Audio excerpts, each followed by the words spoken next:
Manual para el maestro, parte 22. ¿Qué relación existe entre la curación y la expiación? La curación y la expiación no están relacionadas, no son lo mismo. No hay grados de dificultad en los milagros porque no hay grados de expiación. Este es el único concepto total que es posible en el mundo porque es la fuente de una percepción completamente unificada. La idea de una expiación parcial no tiene sentido, del mismo modo como es posible que haya ciertas áreas en el cielo reservadas para el infierno. Acepta la expiación y te curarás.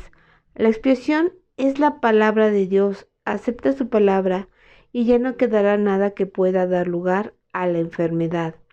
Acepta su palabra y todo milagro se habrá realizado. Perdonar es curar. El Maestro de Dios ha decidido que aceptar la expiación para sí mismo es su única función. ¿Qué puede haber entonces que Él no pueda curar? ¿Qué milagro se le podría negar? El progreso del Maestro de Dios puede ser lento o rápido dependiendo de si se reconoce la naturaleza inclusiva de la expiación o de si por algún tiempo excluye de ella ciertas áreas problemáticas. En algunos casos se alcanza una súbdita y total conciencia de cuán perfectamente aplicable es la elección de la expiación a todas las situaciones, mas esos casos son relativamente raros. El Maestro de Dios puede haber aceptado la función de Dios, le ha encomendado mucho antes de haber comprendido todo lo que esa aceptación le aportaría. Solo el final es seguro. En cualquier momento a lo largo de su camino puede alcanzar el entendimiento necesario de lo que significa la total inclusión. Si el camino le parece largo, que no se desanime. Ya ha decidido qué rumbo quiere tomar. Eso fue lo único que se le pidió. Y habiendo cumplido con lo requerido, ¿le negaría a Dios lo demás? Para que el Maestro de Dios progrese necesita comprender que perdonar es curar. La idea de que el cuerpo puede enfermar es uno de los conceptos fundamentales del sistema de pensamiento del ego. Dicho pensamiento le otorga autonomía al cuerpo, lo separa de la mente y mantiene intacta la idea del ataque. Si el cuerpo pudiese enfermar, la expiación sería imposible.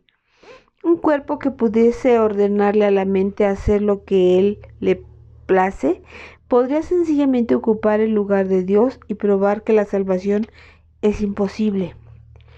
¿Qué quedaría entonces que necesitase curación? Pues el cuerpo se habría enseñoreado de la mente.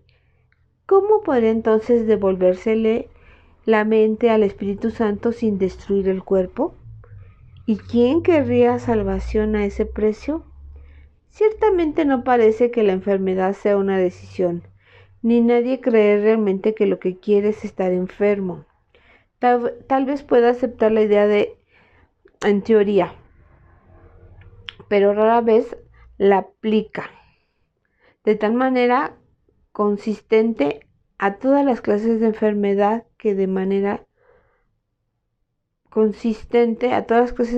que percibe en sí mismo o en los demás. No es tampoco en este nivel donde el Maestro de Dios invoca el milagro de curación. Él mira más allá de la mente y el cuerpo y ve únicamente la faz de Cristo resplandeciendo ante él, corrigiendo todos los errores y sanando toda percepción. La curación es el resultado del reconocimiento por parte del Maestro de Dios de quién es el que necesita ser curado. Este reconocimiento es aplicable solo a algunas cosas. Es verdad con respecto a todas las cosas que Dios creó. En dicho reconocimiento se subsanan todas las ilusiones. Cuando un maestro de Dios no puede curar es porque se ha olvidado de quién es. De esta forma la enfermedad de otro pasa a ser suya. Al permitir que esto suceda, se identifica con el ego del otro y por lo tanto confunde a este con un cuerpo. Al hacer eso se niega a aceptar la expiación para sí mismo y es imposible que pueda ofrecérsela a su hermano en el nombre de Cristo. De hecho, será capaz de reconocer a su hermano en absoluto, pues su Padre no creó cuerpos y por consiguiente solo estará viendo en su hermano lo irreal. Un error no puede corregir otro error, y una percepción distorsionada no cura.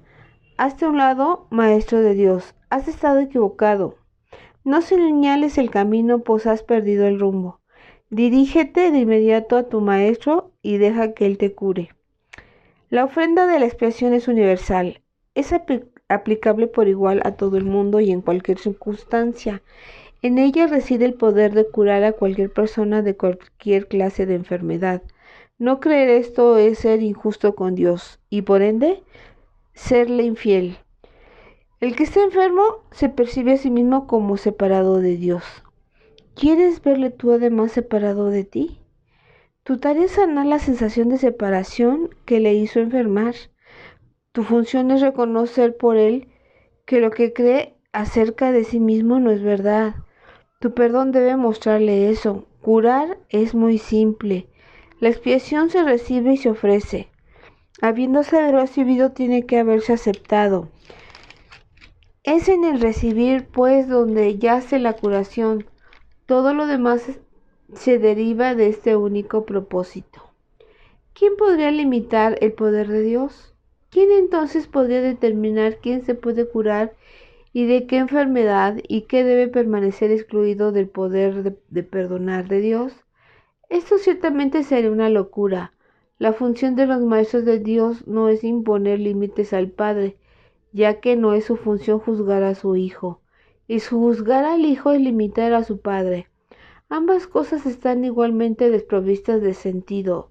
Sin embargo, esto no se comprenderá hasta que el Maestro de Dios reconozca que juzgar y limitar no son sino un mismo error. Con eso recibe la expiación, pues deja de juzgar al Hijo de Dios y lo acepta tal como el Padre lo creó. Ya no se encuentra separado de Dios, dictando donde se debe administrar la curación y donde debe negarse. Ahora él puede decir con Dios: este es mi Hijo amado, que fue creado perfecto y que permanecerá así eternamente. Parte 23. ¿Juega Jesús un papel especial en la curación? Los dones de Dios rara vez pueden recibirse directamente. Aún los maestros de Dios más avanzados sucumben a las tentaciones de este mundo. ¿Sería justo entonces que se le negara la curación a sus alumnos por esa razón? La Biblia dice: pide en el nombre de Jesucristo. ¿Es esto simplemente una invocación a la magia?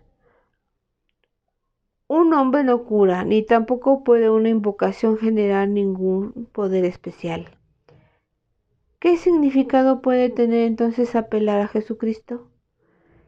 ¿Qué confiere el invocar su nombre? ¿Por qué forma parte de la curación pedir en su nombre? Hemos repetido en muchas ocasiones que alguien que haya aceptado perfectamente la expiación para sí mismo puede sanar el mundo. En efecto, ya lo ha hecho.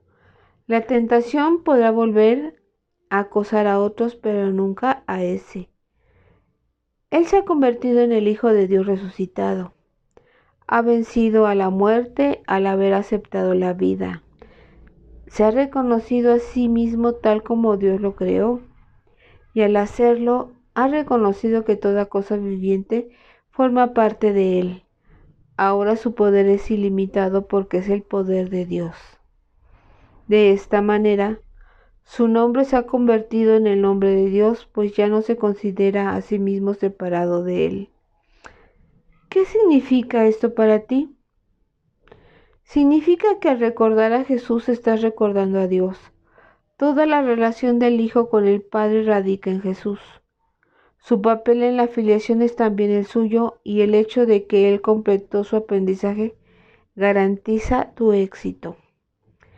¿Se encuentra Él aún disponible para venir en tu ayuda? ¿Qué dijo Él mismo al respecto? Recuerda sus promesas y pregúntate honestamente si sería posible que no las fuese a cumplir. ¿Puede Dios fallarle a su Hijo? ¿Y puede quien es uno con Dios ser distinto de Él?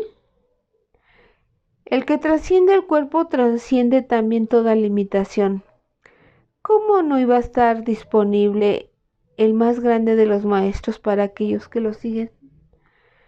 El nombre de Jesucristo como tal no es más que un símbolo, pero representa un amor que no es de este mundo. Es un símbolo que se puede usar sin riesgo para reemplazar a los innumerables nombres de todos los dioses a los que imploras. Constituye el símbolo resplandeciente de la palabra de Dios, tan próximo a aquello que representa, que el ínfimo espacio que hay entre ellos desaparece en el momento en que se evoca su nombre. Recordar el nombre de Jesucristo es dar gracias por todos los dones que Dios te ha dado. Y la gratitud hacia Dios se convierte en la manera en que Él es recordado, pues el amor no puede estar muy lejos de una mente y un corazón agradecidos. Dios puede entonces entrar fácilmente porque estas son las verdaderas condiciones que hacen posible tu retorno al hogar. Jesús ha señalado el camino. ¿Por qué no habrías de estarle agradecido? Te ha pedido amor, mas solo para poder dártelo a ti mismo. Tú no te amas a ti mismo, pero para Jesús tu hermosura es tan absoluta e inmaculada que ve en ella la imagen de su Padre. Tú te conviertes en el símbolo de su Padre aquí en la tierra. Él tiene sus esperanzas puestas en ti porque no ve límites en ti, ni mancha alguna que opaque tu hermosa perfección. La visión de Cristo resplandece en sus ojos con perfecta constancia. Él ha permanecido contigo. ¿No te gustaría aprender la lección de la salvación valiéndote de lo que Él ya aprendió? ¿Para qué empezar de nuevo cuando Él ya recorrió la jornada por ti?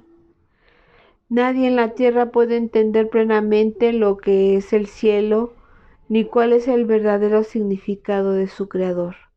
Sin embargo, tenemos testigos. A ellos es a quienes el que es sabio debe acudir. Han existido personas cuyo conocimiento sobrepasó con mucho lo que nosotros podemos aprender y no queremos enseñar las limitaciones que nos hemos impuesto. Nadie que se haya convertido en un maestro de Dios verdadero y completamente dedicado se olvida de sus hermanos. Lo que les puede ofrecer, no obstante, se ve limitado por lo que él mismo ha aprendido. Dirígete entonces hacia uno que abandonó todo límite y fue más allá del alcance más elevado que el aprendizaje puede ofrecer. Él te llevará consigo, pues no llegó hasta allí solo. Estabas con él entonces tal como lo estás ahora. Este curso procede de él, porque sus palabras llegan a ti en un lenguaje que puedas amar y comprender.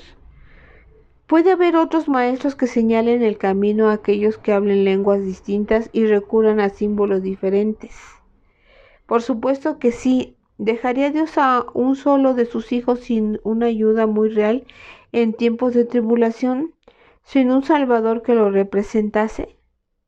Aún así necesitamos un programa de estudios polifacético, no porque el contenido sea diferente, sino porque los símbolos tienen que modificarse y cambiar para poder ajustarse a las diferentes necesidades.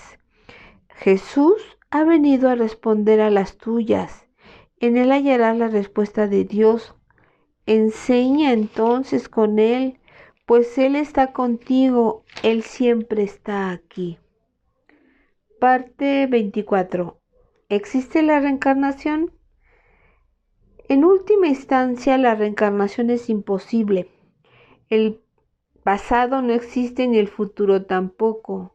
Y la idea de nacer en un cuerpo, ya sea una o muchas veces, no tiene sentido. La reencarnación, por lo tanto, no puede ser verdad desde ningún punto de vista.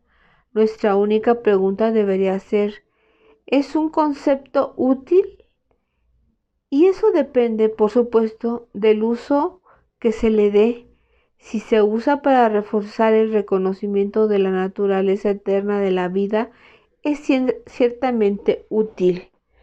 ¿Qué otra pregunta con respecto a la reencarnación podría ser útil para arrojar luz sobre el camino? Al igual que muchas otras creencias, esta puede usarse desacertadamente. En el mejor de los casos, el mal uso que se le hace de ella da lugar a preocupaciones y tal vez a orgullo por el pasado. En el peor de los casos, provoca inercia en el pensante, es cierto, provoca inercia en el presente, y entre estos dos extremos puede dar lugar a muchísimas insensateces. La reencarnación no sería en ningún caso el problema con el que hay que lidiar ahora. Si la reencarnación fuera el responsable de algunas de las dificultades a las que el individuo se enfrenta ahora, la única tarea de éste seguiría siendo la de escapar de ellas ahora. Si lo que está haciendo es sentando las bases para una vida futura, aún así solo puede solventar el asunto de su salvación ahora. Puede que algunos hallen consuelo en el concepto, y si ello los consuela, su valor es evidente. Lo cierto es, sin embargo, que tanto los que creen en la reencarnación como los que no, pueden encontrar el camino que conduce a la salvación. Por lo tanto, no puede considerarse que sea una idea esencial en el programa de estudios. Siempre existe cierto riesgo en ver el presente en función del pasado. Mas siempre hay algo bueno en cualquier pensamiento que refuerce la idea de que la vida y el cuerpo no son lo mismo. Para nuestros propósitos no sería útil adoptar una postura definitiva al respecto. Un maestro de Dios debe ser igualmente útil para los que creen en la reencarnación como para los que no. Exigirle una postura definitiva simplemente limitaría su utilidad, así como su propia capacidad de decisión. Nuestro curso no se ocupa de ningún concepto que no sea aceptable para cualquier persona, independientemente de sus creencias previas. Bastante tendrá con lidiar con su ego como para añadir controversias sectarias a su carga. Tampoco sería ventajoso que alguien aceptara el curso prematuramente solo porque éste apoya una creencia que él ha albergado por mucho tiempo. No puede hacerse demasiado hincapié en el hecho de que lo que el curso se propone es una completa inversión del pensamiento. Cuando esto finalmente se logre, cuestiones tales como la validez de la reencarnación dejarán de tener sentido. Hasta entonces es probable que sean simplemente motivo de controversia. El Maestro de Dios, por lo tanto, hará bien en alejarse de todas esas cuestiones, ya que, aparte de ellas, es mucho lo que tiene que enseñar y aprender. Debe aprender y enseñar que las cuestiones teóricas no son más que una pérdida de tiempo, puesto que desvían al tiempo del propósito que se le asignó. Si un concepto o una creencia tiene aspectos útiles, se le dirá. También se le dirá cómo usarlos. ¿Qué más necesita saber? ¿Quiere decir esto que el Maestro de Dios no debe creer en la reencarnación ni discutirla con otros que sí creen en ella? Por supuesto que no. Si él cree en la reencarnación, sería un error que renunciase a su creencia a menos que su maestro interno así se lo aconseje. Y eso es muy poco probable. Es posible que se le indique que está haciendo un mal uso de esa creencia, de tal manera que ello resulta perjudicial tanto para el progreso de su alumno como para el suyo propio. En ese caso se le recomendaría una reinterpretación, puesto que ésta sería necesaria. Lo único que tiene que reconocer, no obstante, es que el nacimiento no fue el principio y que la muerte no es el final. Mas ni siquiera esto se requiere del principiante. Él solo necesita aceptar la idea de que lo que sabe no es necesariamente todo lo que es posible aprender. Su jornada habrá comenzado. El énfasis de este curso es siempre el mismo. En este momento es cuando se te ofrece total salvación, y en este momento es cuando puedes aceptarla. Esa sigue siendo tu única responsabilidad. La expiación se puede equiparar a la escapatoria total del pasado y a la total falta de interés por el futuro. El cielo está aquí, no existe en ningún otro lugar. El cielo es ahora, no existe ningún otro tiempo. Los maestros de Dios no se interesan por ninguna otra enseñanza que no conduzca a esto. Todas las creencias apuntan a ello si han sido interpretadas correctamente. En este sentido, se puede decir que su verdad está determinada por el provecho que resulte de ellas. Todas las creencias que facilitan el progreso se deben respetar. Este es el único criterio que este curso requiere. No se requiere nada más.